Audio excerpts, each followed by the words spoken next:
ليس لدي أي علم على الإطلاق بهذا التعيين. لم تقع استشارتي لا قبل صدور النص ولا بعده. علمت بهذا عن طريق الصدفة. كان من الأجدى ممن وضع هذا النص أن يستشير قبل أن يتم التعيين. لست معنيا به، وليكن الجميع على علم من القاصي والداني أني لست عضوا في هذا المجلس ولن أكون عضوا فيه.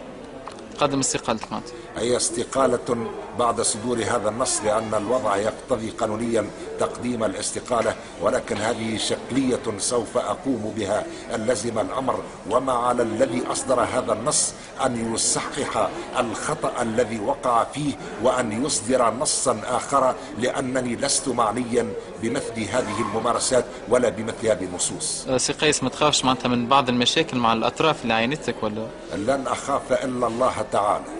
يعطيك الصحة. ميرسي بيان.